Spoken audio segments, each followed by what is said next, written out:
Hello అందరికీ నమస్కారం. Welcome to my channel.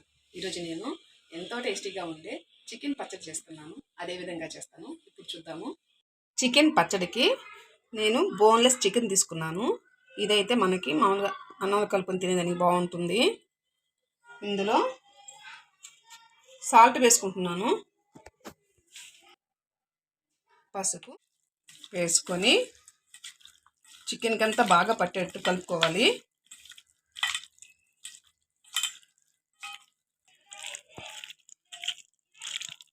ఉప్పు పసుపు వేసి చికెన్ ముక్కలు బాగా కలుపుకున్నాను.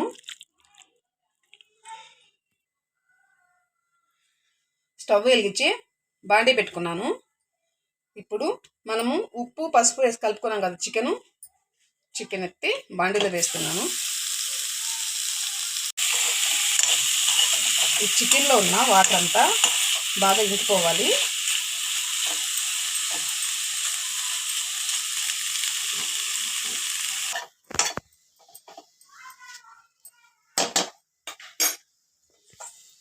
ఈ బాండీని తీసి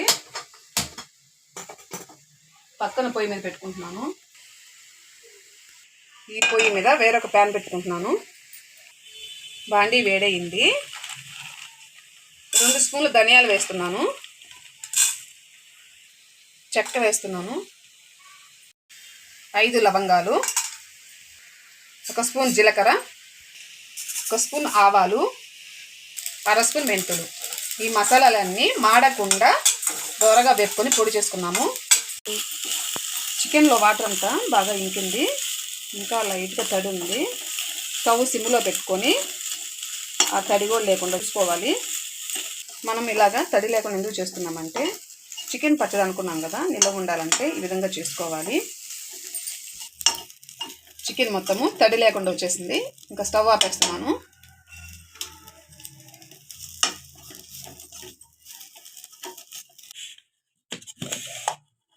ఈ విధంగా మసాలాలన్నీ మెత్తగా పొడి చేసి పక్కన పెట్టుకున్నాము.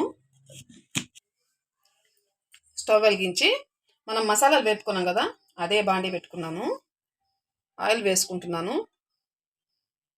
పచ్చడి కదా, కొద్దిగా ఎక్కువ ఆయిల్ పడుతుంది. ఆయిల్ కాగింది. ఇందాక ఉడికించి పక్కన పెట్టుకున్నాం కదా చికెన్ పీసెస్, ఆయిల్లో వేసుకొని ఎర్రగా వచ్చేంత వరకు వేపుకోవాలి. చికెన్ ముక్కలన్నీ ఎర్రగా వేగాయి. ఇప్పుడు ఒక ప్లేట్లో తీసేసుకున్నాము.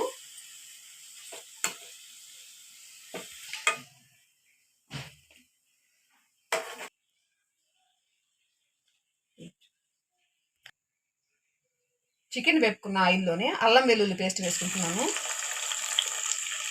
1.5 స్పూన్ వేసాను. ఈ అల్లం వెల్లుల్లి పేస్ట్ వేసినప్పుడు స్టవ్ సిమ్లో పెట్టి వేపుకోండి.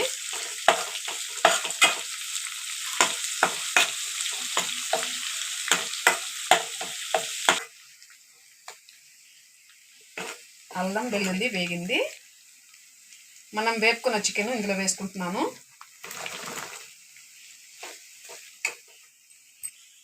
ఇప్పుడు ఈ పచ్చడి తగ్గట్టు కారం వేసుకుంటున్నాను.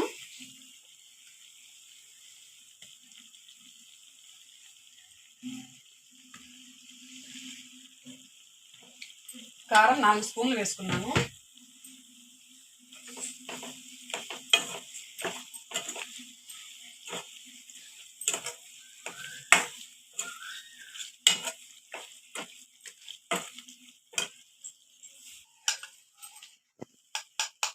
మనం ఇందాక మిక్సీ వేసి పెట్టుకున్నాం కదా మసాలా పౌడరు, ఆ పౌడర్ కూడా వేసేసుకుంటున్నాను. చికెన్ ఉడికించేటప్పుడు వేసాను కొద్దిగా ఉప్పు, కొద్దిగా వేస్తున్నాను. మసాలా పౌడరు, ఉప్పు, కారం వేసి స్టవ్ సిమ్లో పెట్టుకొని ఒక 2 నిమిషాలు వేయించుకొని స్టవ్ ఆపేసుకున్నాము. చికెన్ పచ్చడి వేడివేడిగా ఉంది. బాగా చల్లార్చుకొని ఒక గాజు సీసాలో ఎత్తి పెట్టుకొని మీకు ఎప్పుడు కావాలంటే అప్పుడు తింటే చాలా టేస్టీగా ఉంటుంది. అంతేనండి, ఎంతో రుచికరమైన చికెన్ పచ్చడి రెడీ అయిపోయింది. మీరు కూడా నేను చెప్పిన విధంగా తయారు చేసుకొని తిని ఎంజాయ్ చేయండి. లైక్ చేయండి, షేర్ చేయండి, సబ్స్క్రైబ్ చేయడం మర్చిపోవద్దు. ఈ వీడియో లాస్ట్ వరకు చూసినందుకు మీకు చాలా థ్యాంక్స్.